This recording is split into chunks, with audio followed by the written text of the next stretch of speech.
歡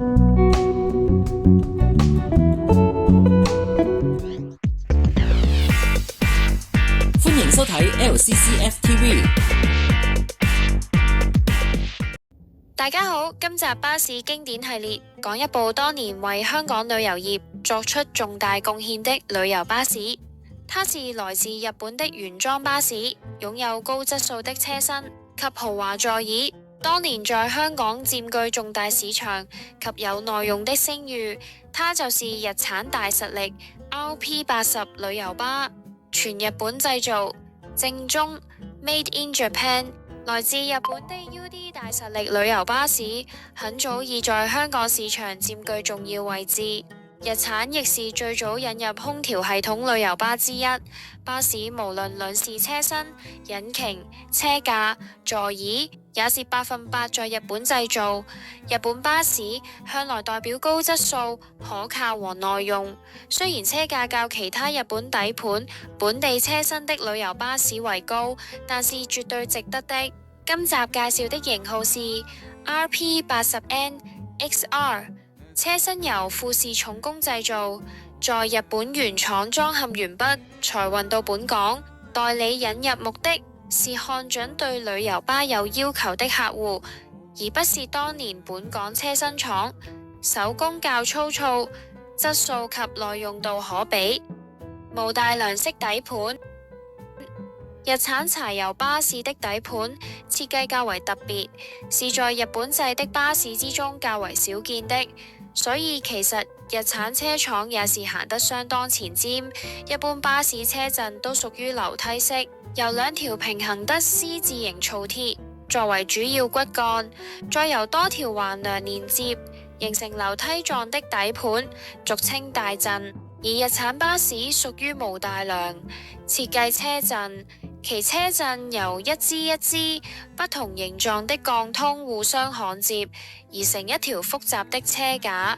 這個設計的優點，一來可減低地台的高度，同時更把車子的重量分散到每一條鋼通和車身上，這樣可減低車陣因長期受力而產生扭曲或變形的可能性，行車更安全，同時可以騰出較大的空間作為行李箱之用，是相當聰明的做法，比起當年的日本 Hino 巴士先進得多。日產柴油明基 FE6 巴士採用直列6氣缸柴油引擎，型號為 FE6， 總容積為6925cc， 採用直噴注式供應燃油，最大馬力在每分鐘3000轉時可提供180匹馬力，而最大扭力則在1600轉時出現，達74牛頓米。這台引擎油耗量特低，但馬力強勁，這一點對於旅遊巴士來說是非常重要，可大大降低營運成本。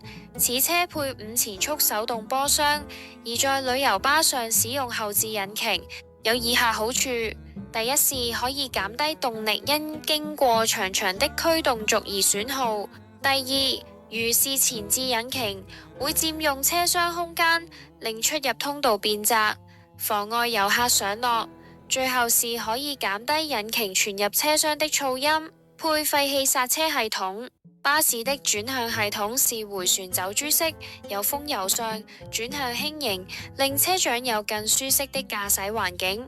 制動系統是前後雙路逆壓回路，配廢氣剎車系統，提高了行車的安全。懸掛系統的佈局是採用葉片彈簧配給震筒。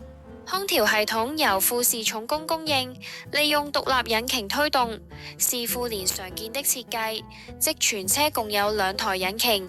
車廂手工質素高，車身高度是同類巴士之中最矮的，可以進入本港任何一間酒店的入口，為遊客提供更大的方便。車廂內部的設計仍然維持高地台，未因車子遷就酒店入口而降低。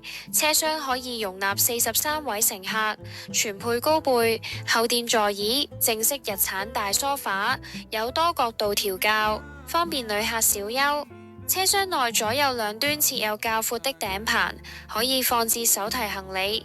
而冷氣槽的出風口，乘客可控制冷氣吹風的大小及角度調校。寬闊的車身玻璃，美景入頭，乘客乘坐這部巴士之上，便可以悟出高車身的設計道理。車子行駛時，旁邊即使有車子駛過，也不會影響乘客的視野。高高在上的座位，使人有高人一等的優越感。於當年同級，找不到更好的選擇。